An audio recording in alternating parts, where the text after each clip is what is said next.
I stood on the sidewalk of Gallows Hill. At the end of a long gravel driveway stood a century-old stone mansion, a 3-story brick structure with a mansard roof and tower in the revival-style architecture, the Crane family manor. But it looked nothing like it did the last time I was here.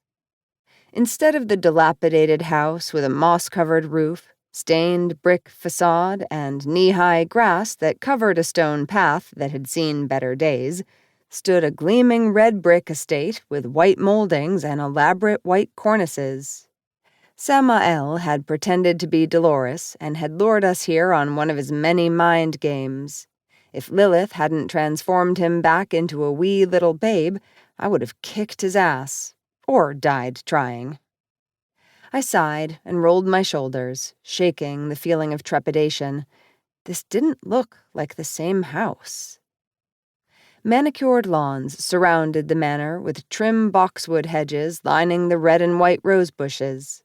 Even the large oak tree that stood on the manor's left side had been trimmed, the dead branches cut and giving more sunlight for the roses below. If not for the landscaping company truck parked out front and the 4 paranormal men, badger shifters from the energies that emanated from them, I would have said that magic was used to refurbish this house. Even then, with a home this size, it would take a great deal of magic and a skilled witch or wizard to pull this off in 2 weeks. The house looked newly built. It reminded me of Davenport House, always looking freshly painted.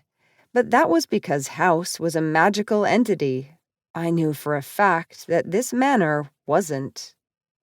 Maybe the new owner was a magical practitioner? That was the most logical explanation. Or he could have paid a witch a large sum of money to do it for him. But why the secrecy? Why move in at night? Either the new owner was hiding something, or he was a serious introvert. But if he were an introvert, no way in hell would he be hosting a party tonight. None of this made sense. I rolled my eyes over the manor. It was no longer a part of the town's annual haunted house tour. It was a showstopper now. It belonged on the front cover of Architectural Digest. Okay, definitely an improvement. Talking to yourself again? I spun around and spotted a pretty, petite witch with dark chin-length hair and smiling dark eyes. In her all-black ensemble, she looked like a Gothic doll, pigtails, black lipstick, and smoky eyeshadow.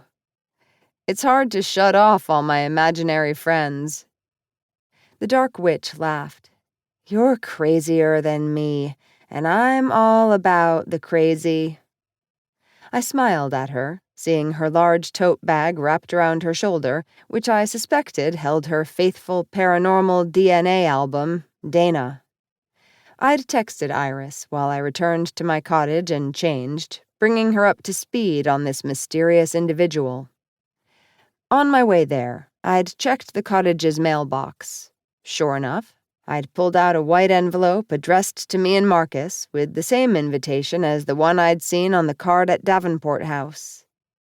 Iris looked over at the manor, concern showing on her pixie-like face. You're right. That is an improvement. When did you say he moved in? Last night. There's no way a crew of the best contractors could have restored this place in a few hours. And at night. Magic was involved. I'm sure of it. That's what I'm thinking. And that was high-level magic. I was sure of it. And no one knows anything about this guy? His name? Where he's from? Not as far as I know. I looked at Iris, seeing her pretty face scrunched up in thought. Did Ronan get an invite?